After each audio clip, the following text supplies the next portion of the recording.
of the failure of leadership behind the door. He had no idea what he was doing. If this is the standard of our leaders today, we're in trouble. So, what kind of leader are you aiming to be? Holy mackerel, how'd you do that? Good leaders remember they are people first. Leadership is hard. Let me name those three things in a succinct way now. We're taking leadership to a better place. Thank you for being with us on the Leadership Listening podcast. What I ran was an open door policy because that's how I'd always responded to my senior management. If they gave me the opportunity to feel comfortable that I could go and talk to them about pretty much anything, that was something I wanted to embed in the people that worked under my umbrella. My guest in the Leadership Listening podcast today is Keith Meekins, whom I've known for about 5 years. And I think that Keith's story is one that genuinely comes under the heading inspiring, because he made it from the ground floor of the financial services industry to become chief executive of Daiwa Capital Markets Europe, which is a significant investment bank. Keith recently retired and is now able to give the Leadership Listening podcast a bird's eye view and real insights into what I might describe as the slightly opaque world of investment banking. So welcome, Keith, and let's hear a little bit about your early life, family, school, and what happened in that era. Well, first of all, Lawrie, thank you very much indeed for inviting me to participate in your podcast today. I think we've been trying to do this for about 6 or 12 months. We've had various issues, and today I thought maybe Storm Benjamin was going to cause a problem for me because I sit very much on the White Cliffs of Dover here in the south of England, very close to Deal. It's 4 years since I retired. I did 40 years in investment banking, split over 4 different companies. My father sadly isn't with us anymore, but he was a great inspiration for me. But he wasn't involved in the financial markets, actually. He was a chartered surveyor. He worked for Sir Robert McAlpine. But again, maybe a little bit of what influenced my career, where I didn't chop and change from a lot of different banks. He actually worked for Sir Robert McAlpine pretty much all his life and achieved great things there. My mum is a great woman, very strong lady. Looked after my father very well, but only ever really sat as a housewife, apart from the odd occasion where she used to mark some exam papers. I don't quite know the ins and outs of that, but I think that was relatively straightforward. My education, I was very fortunate to have a private education at a school just outside Tonbridge in Kent. That was a great experience for me, and one I was very grateful to my parents, because realistically, on face value, financially, my parents probably couldn't really afford for me to go there. So they actually sacrificed quite a lot to send me there. But I think from my very early days, I was always very keen on making money. Very early, my father, rather than buying me sort of like the regular football or a goal net, used to buy me shares because I wanted to buy shares. And I used to love watching them when he came home with the Evening Standard. And I had an interest in making money from a very early age. And the first opportunity I could work, which was on a paper round at 13 years of age, I did that. And what was great about the paper round is I was doing the farm round, which gave you a little bit more money. The farmer had sold off his land and they started to build a golf course there. And I was thinking, how can I make some money out of this? So quite soon I realised that there's a lot of people putting golf balls in lakes. So very early on in the morning, halfway on my paper round, I'd jump in the lakes and take a few golf balls and then sell them the later day. So I was very interested. Money was a driving factor for me. I wasn't really trying to achieve in buying anything. I just like to see the bank balance grow a little bit. And we're talking about pennies and pounds here. We're not talking about anything that significant. And numbers was always an attraction for you, mathematics and numbers more generally? It was. I always struggled a little bit with the likes of algebra and things like that. Maybe that's why I would probably struggle with writing anything regarding IT. But sort of business calculations, I always had this ability to be able to calculate things pretty quick. I always felt that even at a relatively young age, just reading in the press, I would sort of read something and then quite often see how that would influence a particular share price. So with all this sort of being sort of mentioned, I guess I never really thought about going to university. I saw sort of university as a bit of a delay for me to go out and actually make some money. So what I did need to do, though, is to get some exposure to the likes of law, likes of accountancy, economics. So I decided to, when I finished school after taking just O-levels, not A-levels, just O-levels, I decided to go to West Kent College and take the BTEC course, which was a 2-year course, which a lot of people would be quite familiar with, which gave me exposure to those areas of the world and those areas potentially of the market. So now that was a great leveler for me. And after that 2 years, I didn't have anyone to leverage off other than the fact I had to get on a train and go up to London and try and get the job that I always wanted, which ultimately I was very lucky to get. So you could see at that very early stage, Keith, the kind of trajectory that you wanted to follow.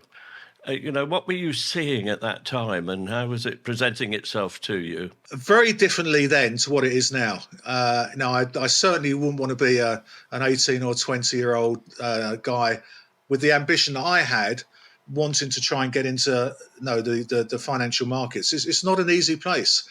And the world is changing. Technology is overtaking a lot of positions that were available to me. And I actually went to an agency who specialised within the investment banking world, who put me, ironically, I don't know quite how the second job came along, but they put me in contact with Swiss Bank for an interview. And on the same day, they gave me another interview for IMS, which was the International Military Service, which was selling weapons to the Arabs, ultimately, I think. But that was a civil servant role, which I didn't take. I went to Swiss Bank.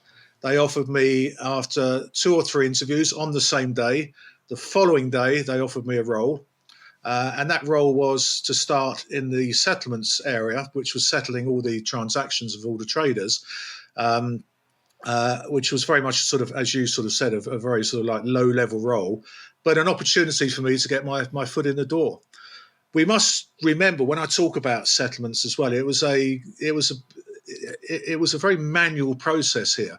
Now, we're working for Swiss Bank, or actually SBCI, Swiss Bank Core International, which was a new subsidiary of Swiss Bank, the investment arm at the time. It was a very manual process when you were dealing transactions and settling them, to the extent where every trade was put in manually, either into a Euroclear system or a Sedel system or the German Kasserverein system.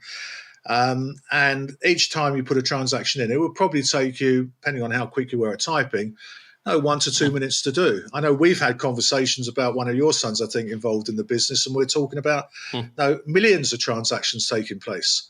Not only after you put a transaction into a clearing system, but then you had to write it in a great big ledger manually so you could calculate on behalf of the trader what the trader's positions were. What I found out quite early on was that traders were only interested in buying at price A and selling it at price B. And as long as price B was higher than price A, they were happy. But they were never thinking about the consequence of like cost of carry, doing a free of payment trade, where their money was. Can you explain cost of carry, Keith? That's an unusual expression for most people listening. Yeah, I suppose. Yeah, in terms of cost of carry, it is what it says. Really, it's the cost of carrying a trade. It's the same as if you take money out of a building society to go and buy a car, there is a cost to carry for you buying that car. You no longer get interest on your money in the bank. So straight away, there's a cost of carrying the inventory that you go and buy. So in layman's terms, you're buying a bond, and you've got to pay for that. There can be various scenarios. It could be free of payment. Sometimes you would get the bond before you had paid for it. Wouldn't happen in this world because people wouldn't trust people as much as that. That would be deemed as sort of free of payment transaction. But there was lots of different ways that I saw how a trader could make more money, or save money rather, and make money by making sure he understood where the bonds were being held. Were they being held in Euroclear? Were they being held in Sedel, which were the 2 big clearing platforms? Or were they over in Germany, if it was a German bond, sitting in Kasserverein? Because you can go from Kasserverein to Sedel or Kasserverein Euroclear. But there's a time frame to do that. In this day and age, it would be seconds with the press of a button. Then it would be at best a day. At worst, could be 3 to 7 days, depending on what you're doing. And of course, you can throw in the weekend on top of that. So quite soon, I was seeing that people, traders were having a lot of money or a lot of positions sitting in a particular area, and they weren't utilizing that money or utilizing the financial side of that money.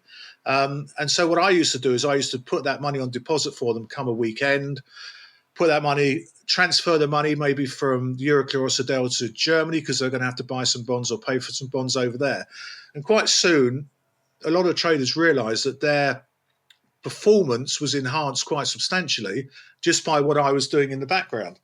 Now, I showed quite early on an interest to want to be a trader.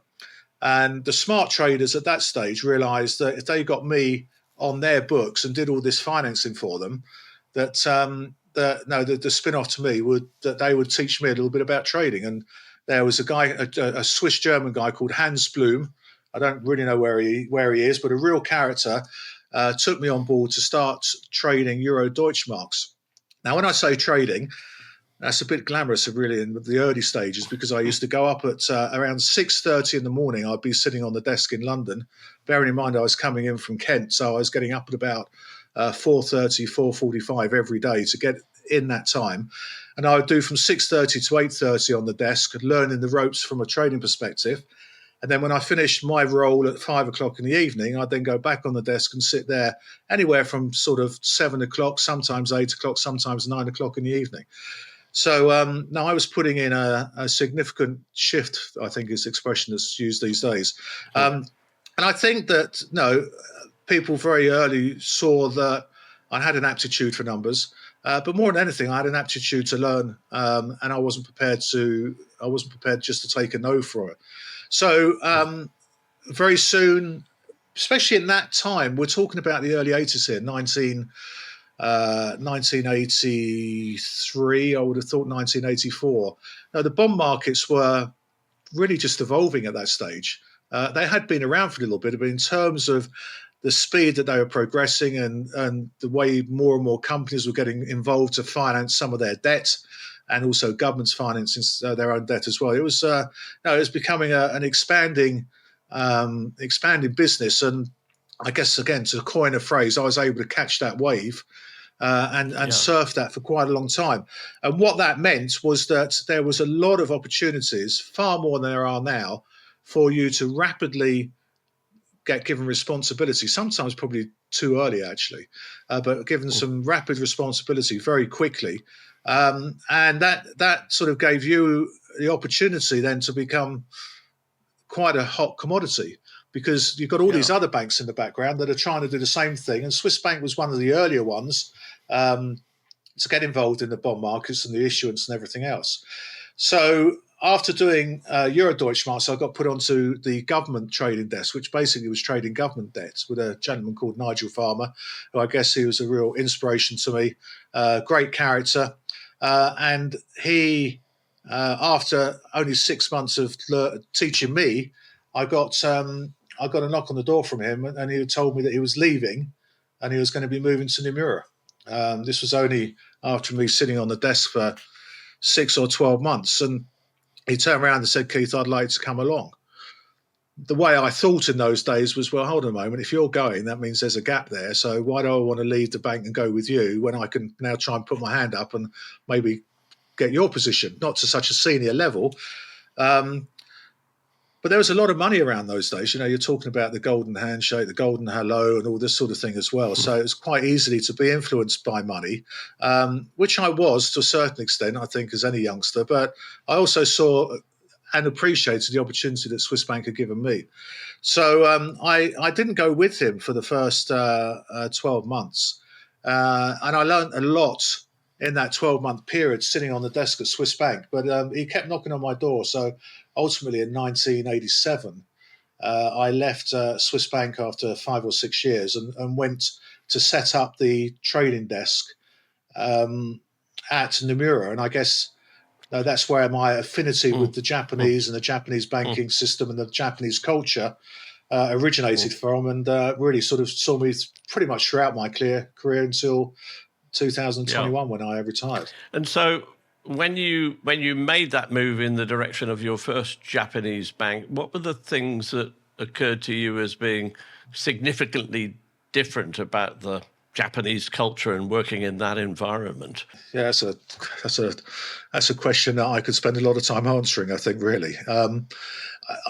I guess a bit naively, when I sort of first took it, I wasn't sort of thinking too much about whether it was a Japanese company or not. It was just, I guess, the opportunity of being involved in starting something new, because they didn't have a government trading operation or really much of a Eurobond trading operation at that stage. So to be part of that early on was something which I found very attractive. And I was bringing a limited amount of experience, but again, I was able to draw a lot of my experience of when I worked on the settlement side of the business, of how I could benefit the traders again in the same way I helped the traders at Swiss Bank.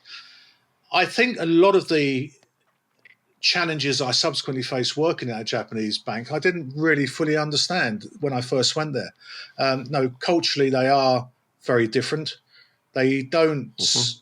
They're not particularly receptive to change. Now that takes quite a long time.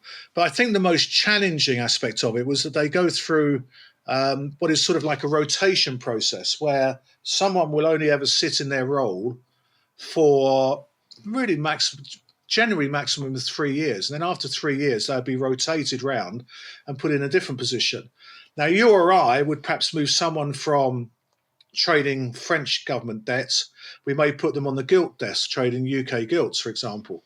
Or you may put them on the US Treasury desk, trading US Treasuries. The Japanese don't do that. No, my new head of Japanese government trading, who came from Tokyo, was the senior guy in the library.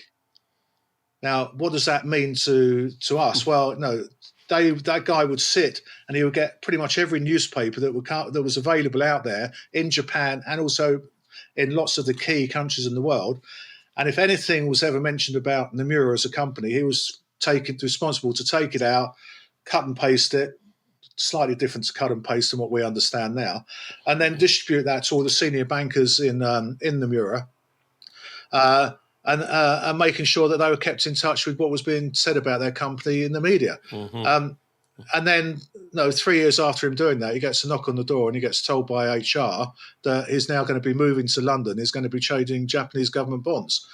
Now, I'll touch on this point a little bit later on because it's quite relevant to part of my role of how I became CEO.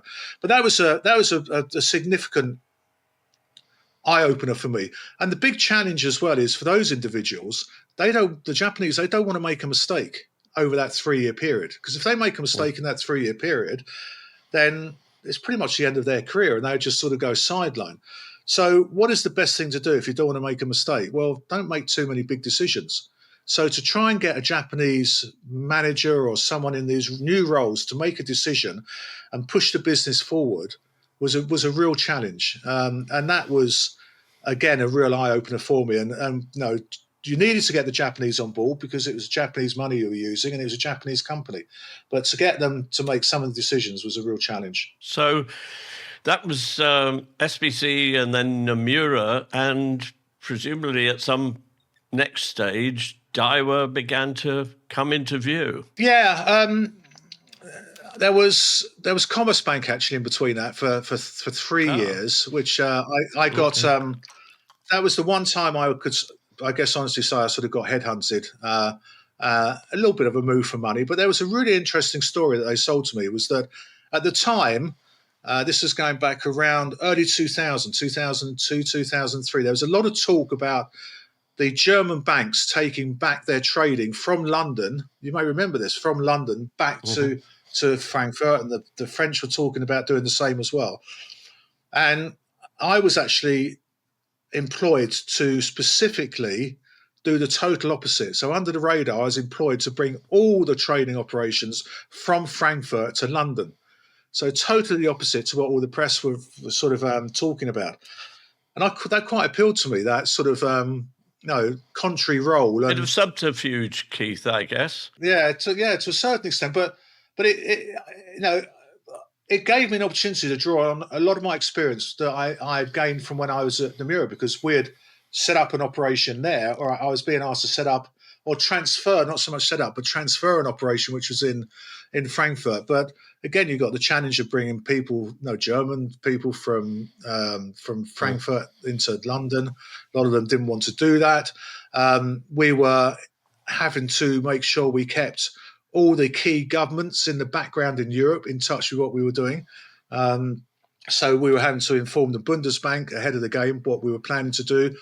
We were also issuing debt on behalf of the French government, so we were having to inform them. The Americans didn't really care too much. Bank of England, we obviously had to keep in touch with. And the one person we didn't really have to keep in touch with too much at that stage was the regulator, because they weren't as prominent then as they were towards the back end of my career and towards certainly the markets as they are now. So I did 3 years at Commerzbank, which was a really interesting time. And within that time, what we did was we also developed an electronic trading platform. Now, through that era, we were seeing the life market. I think are most people familiar with the Financial Futures Exchange, London International Financial Futures Exchange life market, which was the multicolored jackets with the people doing the tic-tacking as you would see maybe at a race course. Oh, I think it was called Open Outcry, wasn't it, Keith? Was that the? Well, yeah, we just used to call it the futures market, but it was an open outcry. It was a large room. You weren't sitting in your own offices. Everyone was sitting in the pits, as they used to call it, or standing in the pit, and people would be taking orders on the phone. You would have locals who were people working for themselves, actively trading their own money in these products as well. And no, this was sort of the start of the electronic era, because that was quite a manipulative market. It's quite easy to go in and influence people by saying you want to buy something when in fact you weren't really a buyer, you were a seller. And so they want to sort of change that from an open outcry market to an electronic market. So you started to see that market shift. And you also saw a similar thing happening in the government markets. So government debt started to be issued or traded on electronic platforms. And the Italian market, actually, they were called, I can't remember what the abbreviation, well, the abbreviation was BTP, but it was the Italian debt market was one of the early markets to go electronic, surprisingly, because they were probably one of the least forward in terms of governments who are actively trading that market. And we developed at Commerzbank an electronic trading platform, which enabled to bring all these platforms in together onto one unit, enabled you to see all the pricing, enabled you to trade at a flick of a button within milliseconds. And so we were sort of running this platform quite parallel to what was happening within the life market. And I guess to sort of a long-winded cut a long story short, Daiwa heard about this platform, and I went and gave a presentation to them because I thought that we might be able to sell it to them or partially sell it to them. And while I was there, they didn't want me to sell it. They wanted to buy me, which was rather nice. So they offered me, through various conversations, I'm sort of half going there thinking I'm talking about trying to sell this new electronic platform we've developed with other people. And then they're asking to see me for meetings afterwards. And then they're offering me jobs to set up a similar thing in Daiwa, but also to set up there or take over their trading operation, which is what I did. So I went in there, not even as head of fixed income, which is what I was doing at Commerzbank, but I just went in as head of trading to Daiwa. So while you were in this sort of trading environment, were there signs showing through about leadership and wanting to grow that dimension, which obviously came through later on when you became chief executive? Yeah, some people call it leadership. Maybe some people will call it bossy. My mum always used to say I was a little bit bossy. But I always had an aptitude for having a listening ear. I would always give people time to give their points of view. And I like to communicate. I like to encourage, and I like to talk about different ways of doing things and different ideas. And I guess over time, sort of people get comfortable and confident in as you are as a person. So when it sort of came to sort of making some bigger decisions like the electronic trading platform or moving from one company to another, because when I moved, quite often I would take 3 or 4 of my top traders with me as well. Now, they had to feel quite comfortable with me, with what I was offering them, because this is their livelihood, their family, and everything else, and they're taking a decision on. And I think the way I handled myself, people had confidence in what I was doing. So when you're trading, the one thing you need to do is you need to be pretty frank and honest, but you also got to be, pretty patient, because people aren't going to trade and lose money intentionally, and they are going to get someone that isn't as good a trader, and you've got to manage that situation. You're going to have a really good trader who then wants the world and wants to be paid more money, and you've got to sort of manage so many different emotions in that. And I think I did have quite an early stage an aptitude to recognise how to handle some of those emotions. What I didn't know at that stage was really how to handle some of the emotions from a Japanese perspective, because we were starting to see more and more Japanese coming over from Tokyo into our operation in London, which was a subsidiary. No, Daiwa was a subsidiary. It had at the time when I joined probably around just short of $1 billion worth of capital. So we were very much on the radar from a regulatory point of view. You can leverage off that sort of number quite substantially, and you can do quite a lot of damage if you don't get it right. So it was a real challenge. And of course, you throw in the mix of this rotation where you then get given people you weren't expecting to get given, because they want someone in Tokyo to learn government trading over the next 2 years. So you receive this guy who was quite senior before in Tokyo, and so he thinks he's running the shop, and I think that I'm in control, and you're having to manage all those dynamics. So a lot of those challenges happen quite quickly, but I seem to have a bit of a knack of managing it without it sort of becoming too much of an issue and becoming a cultural issue or a political issue or just a person-to-person issue. And to move away from any kind of modesty, Keith, I think you were a pretty hot trader one way and another. And in the sort of, as I understand it, the sort of white knuckle area of trading, which is, government debt, government bonds. Yeah, I think it's very, very kind of you to say that. I didn't pay you any money to say that, by the way. But it was. I suppose in a way I sort of threw myself into the deep end, but I was there was an element of luck for me on this, because when I was at Nomura, we started to see some of what we called the emerging European markets develop. Within that umbrella, I'd put Portugal, I'd put Italy, Spain, Greece at a later stage, and these were markets where yields were very different. The Italian debt was probably trading around 15% at that time versus Germany. So 1,500 basis points, which is a significant amount of money. Bearing in mind, we used to deal in fractions of a basis point in the government market. And I saw a lot of opportunity in the likes of the Spanish and Italian markets. So I ended up becoming a bit of a specialist in those. So I sort of realised I sort of thrown myself in the bit of the deep end to a certain extent, but it was probably one of the best decisions I made in my career, because the Italian book in Nomura became one of the most profitable books there, not just on my side of the business, but sort of on the swap side of the business, which was another interest rate instrument that people would trade. So, it's kind of you to say that I was a decent trader. I knew how to manage risk. Now, a lot of younger guys didn't understand it. They saw this opportunity. If we can make decent money for the bank, we're going to get paid a proportion of that number. And let's sort of throw the dice to a certain extent. My ethos was different to that. Now, I was much more patient.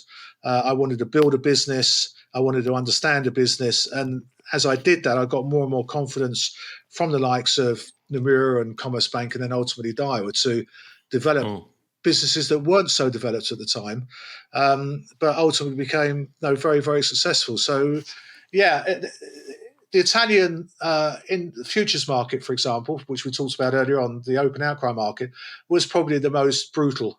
It wasn't quite as bad as the Chicago Board of Trade in terms of some of the key 10-year notes they were trading out there, but it's certainly right up there as a volatile market. A lot of pressure, but when I look back on it, a very, very enjoyable time. And it was quite it was quite weird because I'm sitting right in the middle of everything that's going on from trading at Daiwa, and then out the blue, I got called in by HR, and I'm thinking, what have I done here?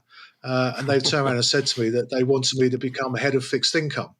So after building, in the middle of building this business, I'm now sort of being given this opportunity, which is a fantastic opportunity to be given. But I'm now thinking, well, hold on a moment. If I do that, run fixed income, I can't just focus just on one particular area now. I've got to focus on the credit markets. I've got to focus on the gilt market, where we were a primary dealer at the time in gilts at Daiwa. So there was lots of changes in terms of my responsibility.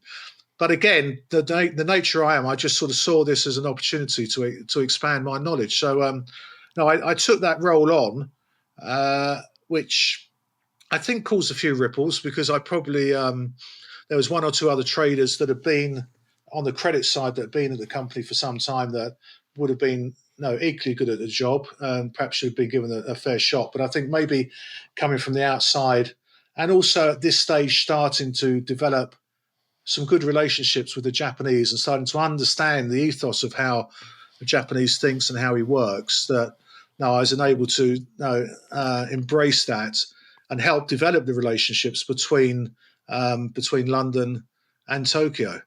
And within all this, in the background, we've now got the regulator coming in a bit more. The FSA are now starting to monitor all banks much more closely.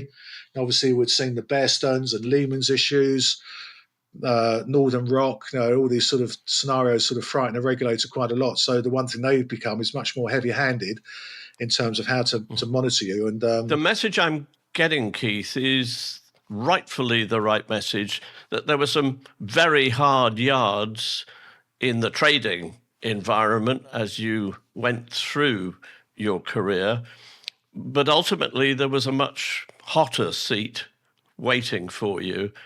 And I'm interested in that transition then from the trading environment towards becoming the chief executive. And that was probably one of the most interesting periods of my career in terms of change, certainly. So I've already gone through going from head of trading to running fixed income, and I was sitting in the seat of running fixed income for I think maybe a year and a half. And then I've got another knock on the door from HR. And bearing in mind, human resources in a Japanese company is a very powerful position. It's one of the most powerful seats that you can be given, certainly out in Japan. I was going to say, Keith, it's a little bit unusual, isn't it? Certainly from a European perspective or from a best practice perspective, that it's HR who knock on the door and not the chief executive or a board member, for example. Yeah, well, I guess the first point on that is we actually didn't have a chief executive, but I'll come on to that point. In a minute. But again, it's because of the seniority of someone in Japan. When people are making big decisions, it will be a senior manager will go into HR in Tokyo, and they will discuss what they want to do, and then it will be the HR area, through confidentiality and seniority, who will then deliver that message. So you're absolutely right. That wouldn't be a normal way of doing it here in the UK or in Europe. But no, that process was reflected a little bit in our London office, because inherently we were a Japanese bank, but sitting in London. So yeah, it is quite an unusual. It is quite an unusual process. But going back to the sort of point, out of the blue again, a knock on the door, and I'm again thinking, what have I done wrong? Because you're always sort of thinking when it is out of the blue. And I'm told that there's been discussions with the UK regulator, and I've been involved in some of those on the periphery to a certain extent, but I wasn't aware of this particular point. And we've talked about this rotation that happens in Japan. It also happens to a certain extent in London, and we were getting the chairman coming from Hong Kong, who had no knowledge really of the UK market, no knowledge of the UK regulator, and he was being asked to sort of sit in this most senior role in a subsidiary in London, with a limited amount of experience. And the regulator started to get upset with this sort of parachuting of senior people. And it wasn't the individual's fault. They had probably done a great job overseas, outside of Japan, in Hong Kong or Singapore, and sort of like as a thank you, well, go to London for 3 years. You can entertain clients. You can go and play golf, and no, it's not too much of a tough role because it'll be all the local gaijin which will manage the business. But that wasn't how the regulator wanted it. And when they started to interview people when they came into these senior roles, they realised that there was quite a big gap in terms of experience. So through the Japanese regulator into Japan and Japanese HR, and through the UK regulator, the FSA, into our HR and our board at the time, which we did have a joint sort of mixture. We had a Japanese chairman and a UK chairman. The regulator came in and said that they no longer wanted to see a Japanese individual being put in that position unless he was fully qualified to do it. And to be fully qualified, you needed to be sitting in London at least probably 3 to 5 years before you could get in that seat. So the regulator said they wanted a local CEO. We only had at that time a chairman stroke CEO, so it was really it was just a letter rather than an actual role. And I think there were 6 people which were put forward to that position. And I can quite honestly say I was certainly the least qualified. Bearing in mind I'm being put in this sort of meeting now with the regulator. I've never sat in a board meeting in my life. I was running fixed income. I may have gone and presented to the board just as a guest, but I certainly haven't sat through the throes of a board meeting and probably didn't really understand what the full responsibilities of the board was. And of course, the other challenge was we didn't have a role as CEO. So whoever got given this role of CEO was going to have to develop it. So I'm thinking, if I've never been in that position, and no, the only way someone can really understand what that role is going to involve is they need to bring that expertise in from outside or maybe internally. So out of these 5 or 6 people which were put forward to this position, I certainly was running as an underdog. And we all then had to be interviewed by the regulator. And that was a tough interview. Hour and a half, 6 senior members within the FSA interviewing me, firing questions. And to be honest, I guess I went in there thinking I didn't have too much to lose. So I think I went in there feeling, not confident, but reasonably relaxed about it. But what I did take, which I didn't realise the importance of it at the time, was my understanding and knowledge of experience of working already with the Japanese overseas. And that was something the other 4 or 5 candidates didn't have. They weren't able to relate how they were going to manage the business with the Tokyo senior management. How do you manage a Japanese equity business in London when you've got a dual reporting line that goes into Tokyo as well as into London? How does that get managed? How do you manage the risk on that process? How do you manage the volatility of the P&L? Bearing in mind the guy in Tokyo isn't going to be sitting in that seat for longer than 3 years, so he doesn't want to take all that volatility and risk. So, yeah, after about a 6-week process, they came back and they said that they thought I was the right candidate. Who was saying that you were the right candidate? Was it the Japanese or the FSA or both? It was the regulator. It was the regulator. The senior Japanese management had their wings clipped a little bit with this parachuting of senior people in, not, I guess, on the face of it, looking as though they were taking the role particularly seriously. And it was the UK regulator who were putting all the shots and making the decisions. And you saw later on with my relationship with the regulator how closely they work with the Japanese regulator as well. So I'm thinking that everything's going from the UK regulator straight into senior management in Japan. A lot of it was actually going into the Japanese regulator.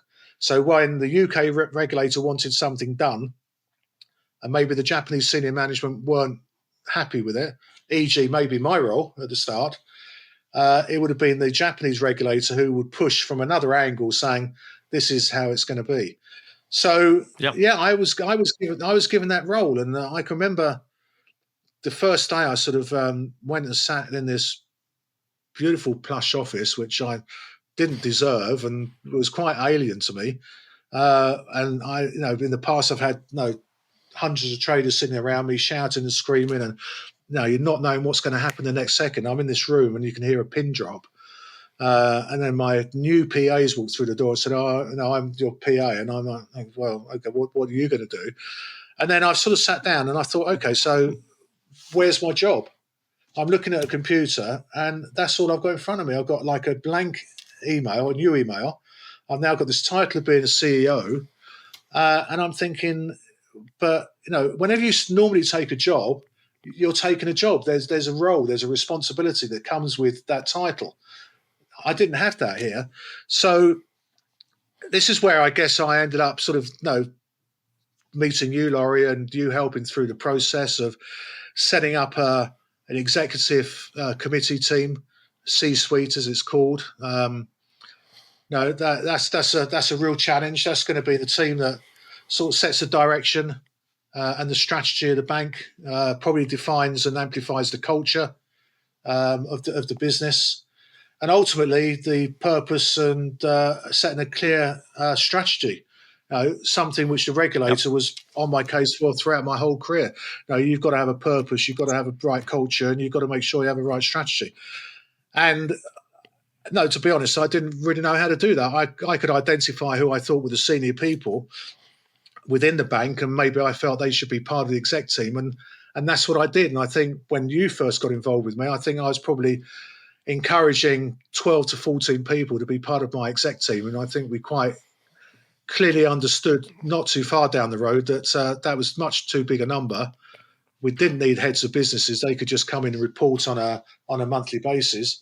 So we just sort of cut it down to the COOs, the CFOs, head of IT, HR were in there as well at a certain time, business managers, and ultimately compliance. But the dynamics of the executive committee was quite prominent throughout my career as CEO, because that changed quite dramatically as the requirements of the business changed. Yeah. And I think when we've talked before, you said that one of the first things to hit you when you went into that beautiful plush office was the in tray for the CEO, which began firing itself at you with much regularity. Yeah, well, as a trader, you don't get too many emails really. People don't really want to distract you. You're only sort of getting sort of general emails that come through, and you're only responsible for a particular trading unit, or if you had a fixed income, obviously a slightly wider range. But then all of a sudden to become CEO and be responsible for the bank, now everyone wants a piece of the action, or a piece of me. So I went from getting about 25 emails into my in tray on a daily basis to getting 500 a day. My God. No, I mean 500. There was coming in from Tokyo. Now, you've got to remember, I was CEO of London, but that was also I was also head of Europe, Middle East, and Africa. So I had operations and offices there. So all these people have now heard this new guy, Keith Meekins, has taken this role as CEO, and I'm their boss. So they want a piece of the action as well. So I've got all these people, I don't even know who they are, sending mails and asking me to do things. And you've also, Keith, got the time change window, which we hear when we're talking to clients who are here in Europe and they've got a headquarters in America, or in your case, a headquarters in Tokyo. So the day gets elongated in certain circumstances as well. Yeah, timeframes are a challenge, especially the fact that Japan was generally 8 or 9 hours ahead of us. So as we were coming in for our day, the Japanese business day was coming to an end. So what I ended up seeing was my role, apart from getting so many mails into my in tray, the phone was going a lot more as well. And I mean at home, because come 11 o'clock in the evening, now you're now talking that's 7, 8 o'clock in Japan morning. So they're just coming in and they're seeing the financial markets open. So if there's any issues or any concerns about volatility on P&Ls, any reporting that we've done overnight, Now I'm getting a call at 11:30, 12 o'clock. You can imagine already having all the aggro from the day before, you're sort of mulling it over. Now getting more issues before you even gone to bed to recover from the previous day to then start the next day.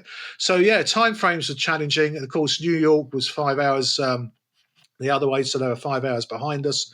So yeah, my day became quite long. But I just want to go back to the emails, because when I was sort of trading, if you're getting 25 emails, you could see pretty quickly there was only one or two which are important, and you could probably just put the others just to one side. But when you're sitting in the seat of CEO and it's a new role, I never knew out of those 400 or 500 emails I was getting which were the important ones and which weren't. And that was a real challenge for me of how to manage and prioritize what was coming through to me. And again, that was part of developing a sort of like a business management group, much more of a stronger supporter infrastructure. Because in the past, I'd always done everything myself. There's just no way I could do that anymore. I'm talking about all these issues, but no, the one massive change for all of us was COVID, and that sort of came into the mix. Now I've been sitting in the seat for some time as a CEO, so I felt a lot more comfortable. But no, I'd like to talk about COVID because now that was something which we, as a company, did an exceptionally strong job on. I was quite fortunate. I've got a family friend whose son is a surgeon in Italy. And when the ripples of COVID were coming out, I was getting feedback from him where there was hundreds and hundreds of people going into hospital in Italy. And I think we heard later in the press that Italy was an area that struggled very badly with COVID. But we were getting a quick understanding from this family friend that the only way you were going to control this was to isolate people and ultimately stop people moving around, which seemed quite alien at the time. But I reported this quite early on into the board, and I was quite vocal about it as well. Now, hearing about all these deaths, which weren't really being publicised at the time, but I was hearing firsthand, from a good source that this was going on, that I said that I'm being told by this particular person in Italy that people are going to have to wear masks, not travel, maybe work from home, be isolated, can't mix with other people. And it's going to happen pretty soon. So we, very early on in the mix, put in a business plan to get everyone working from home, and we staggered it. In terms of importance, we prioritised. So, where's the most important people? Well, the traders and the risk managers. They need to be up and running first. A support network with IT, and we just went through this process. And we also approached the regulator quite early on and told them what we were doing, and they thought we were being a bit premature. And they sort of wanted me to sort of put the brakes on. I'm trying to communicate this into Japan as well. And again, you talk about cultural challenges. The Japanese don't really want to change. The ethos of like having a 1 day in casual clothes working in the office was sort of alien to them. So talking about getting people to maybe work from home just wasn't on their radar. It proved to be probably one of the best decisions in the 10 years I was sitting in the seat of CEO that I made. And we got a lot of compliments from the regulator on how we executed that. We were used in the FT as an example for other CEOs to come and speak to us about what we'd done and how we'd implemented it. So, yeah, a massive change for all of us in our lives. But something where all of us, all the banks, didn't matter whether you're a big investment bank like Morgan Stanley, Goldman's or JP Morgan, or someone like Daiwa or HSBC, we all started off at the same level. We all started off pretty much at the same time. It wasn't like someone had better experiences, and we held our own in that. Interesting about the COVID, because that was around the time I was working with you at Daiwa, and likewise, we hadn't, as a consulting organisation, done work other than, broadly speaking, face to face. And I can remember in that 15-month period doing over 240 meetings, all of them at least an hour long, with you and your colleagues at Daiwa. So it was a big time of change for all of us. And you had, by my recollection, then obviously a relationship with the chair and the board, as did I at that time. And that relationship, it always seems to me, is one of the most important, if not the most important, the chairman and the CEO in any business. Thoughts on the relationship between the CEO and the chair and the board more generally? I think, first off, being new in the role of a CEO with the limited experience I came through the door with, it was pretty obvious that I needed some strong support from the board. And we didn't have a particularly strong board at the time, and that was actually recognised by the regulator as well. So they encouraged us to diverse a little bit more on the board, and have a few more non-exec directors sitting on the board as well who could bring in that outside experience, who basically are people that, for those that are unaware, will be senior individuals who can sit between the board member here in Daiwa and the CEO and the regulator, and sort of be a stepping stone for the regulator or a stepping stone for us to smooth the process and make sure that the regulator is being kept in touch with our developments and our changes and vice versa. So, no, before I'd had a Japanese chairman, which, as I said, was quite a challenge for that individual or those individuals, as well as a challenge for me. So then getting more of a local chair, Doug van der Aarwijk, who's a South African guy, came in with some great experience, very level-headed individual who gave me great support. And he gave me great support, as an example, through that COVID. He took on board what I said quite clearly, but he also identified very early on how my role as CEO changed through that period. We changed my 5 days a week went to 7 days a week because people were changing their working hours. That was changing the risks of the bank. The board needed to be kept in touch and be made more aware of that. So through that 10-year period, the importance of the board sort of like peaked and troughed to a certain extent at different times, but they became more and more important as our relationship became stronger with the regulator. And we had a few issues. You can get issued what's called a 166 if you're not hitting a certain level with the regulator, which could be a 65 sort of 70% sort of level that you should be hitting. If you hit a 50% target, you'll be getting a 166, which is the equivalent of a yellow card in football, as an analogy, if you wanted to take it that way. Mm-hmm.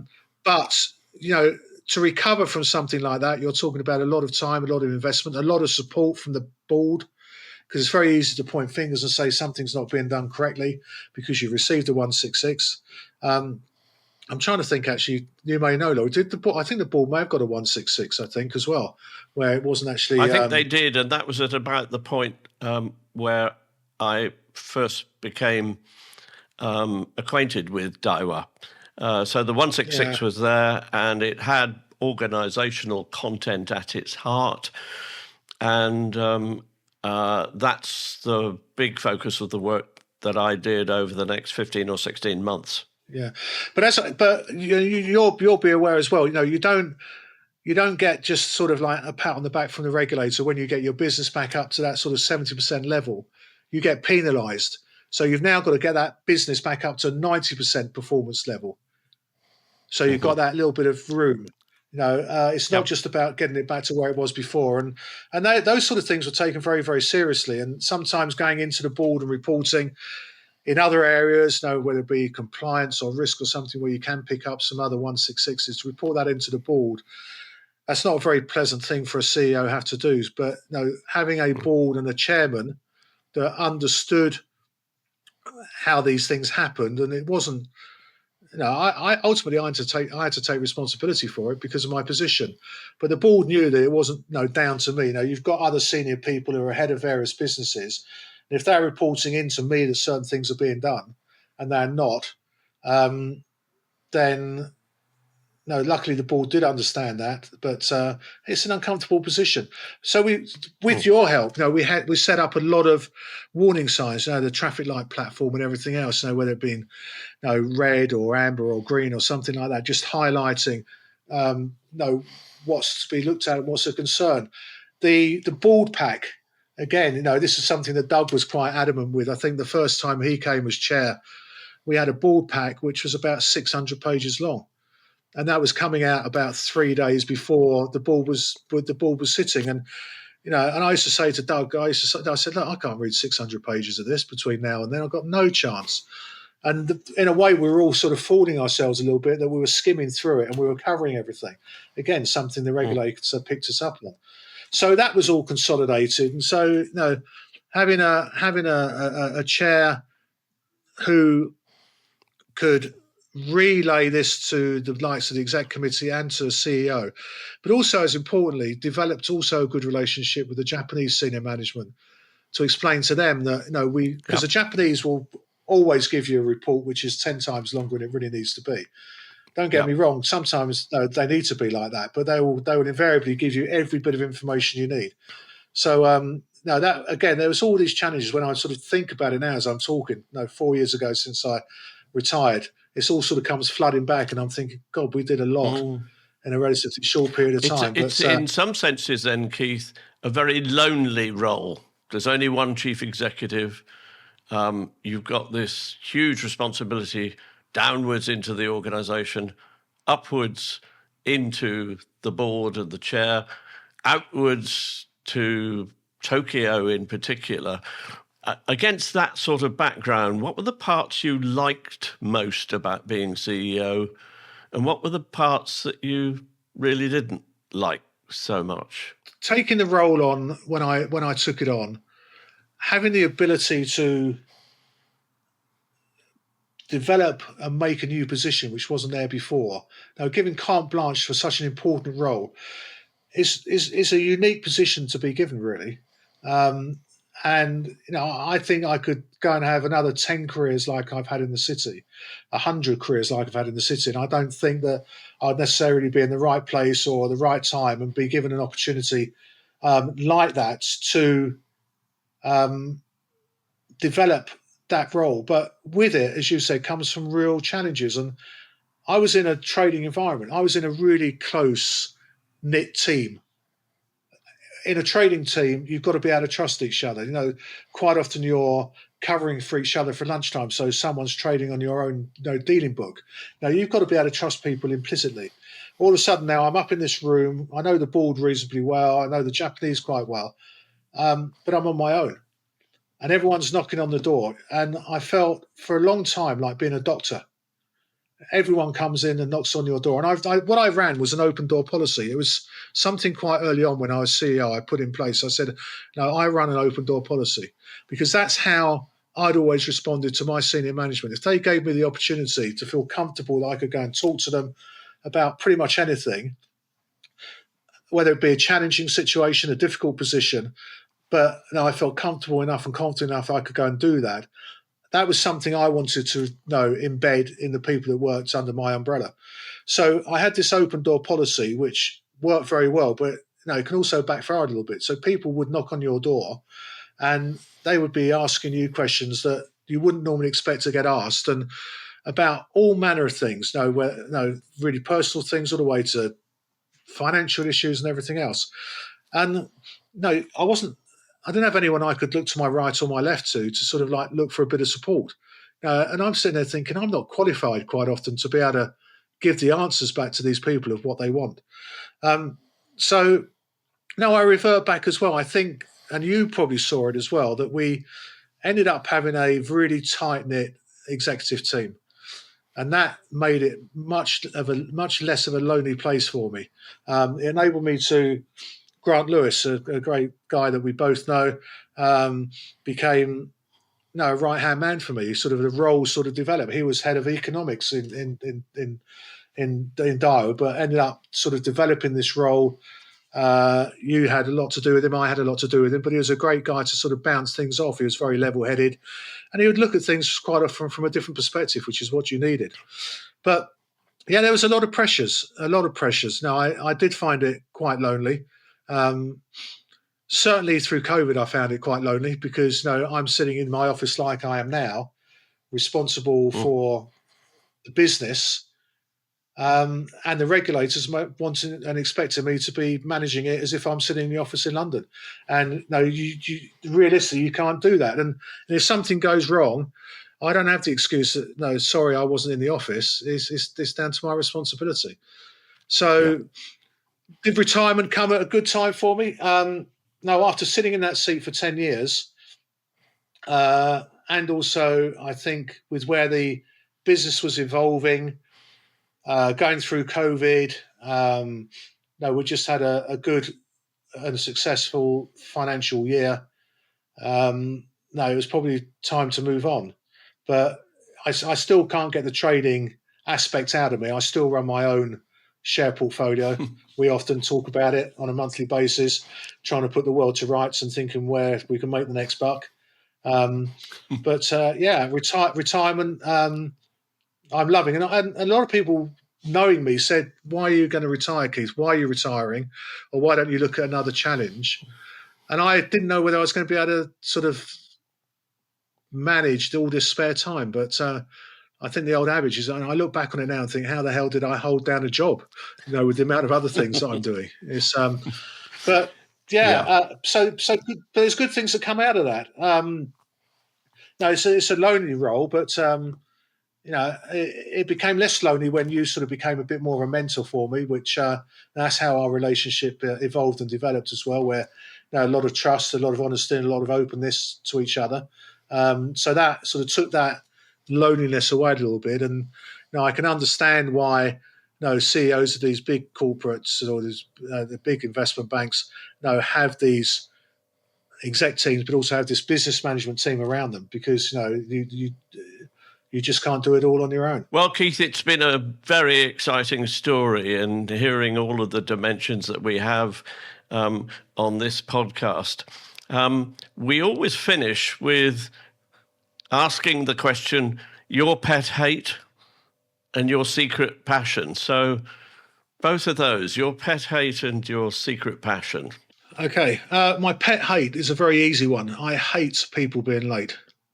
My father always taught me from a very early age how rude it is to be late. Your time is not more important than anyone else's. And that was an ethos that I carried throughout my career, really. Yes, sometimes there are reasons why people are late.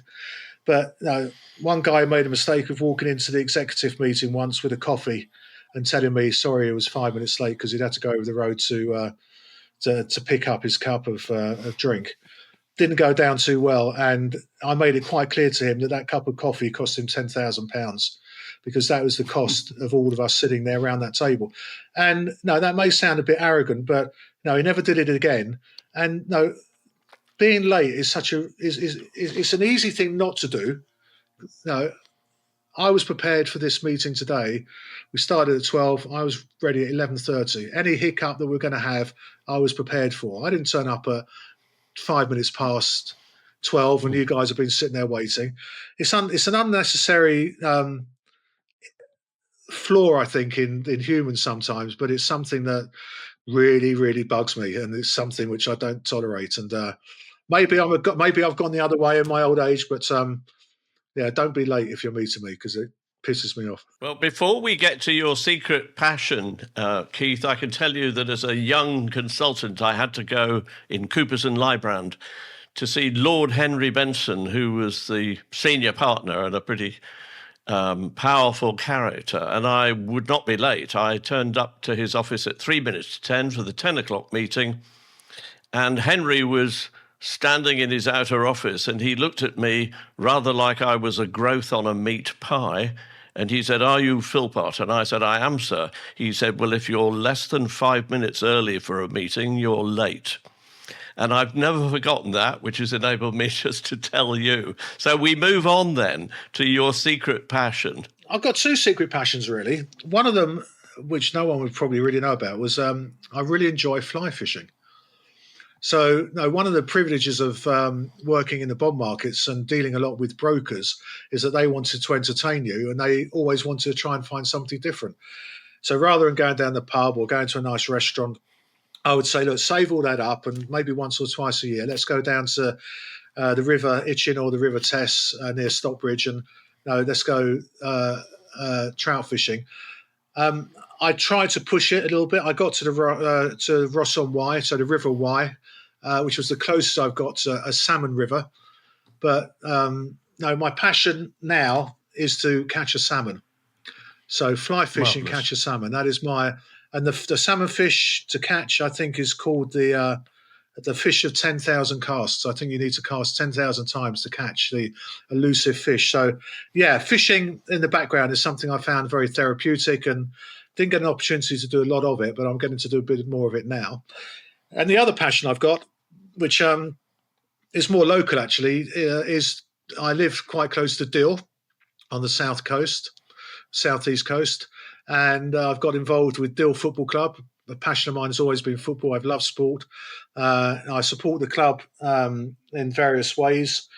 I've been approached to go on their board, which I'm sort of steering a little bit away from at the moment. The board do a fantastic job down there. They're all volunteers, and I've got a very close relationship with them. So, financially, I like to try and support them with the odd bit of sponsorship. And it's become a place where I've met a lot of new people and made a lot of new friends. So, fly fishing, but you won't get me doing fly fishing on a Saturday afternoon when I'm down there watching football. Well, thank you, Keith. And if viewers and listeners have got things they want to say about this particular episode, then you can always email us on podcast@leadershiplistening.com. But for now, Keith, thank you ever so much for your time this morning. A really interesting light has been thrown on the world of investment banking and the world of the CEO within investment banking. Thank you.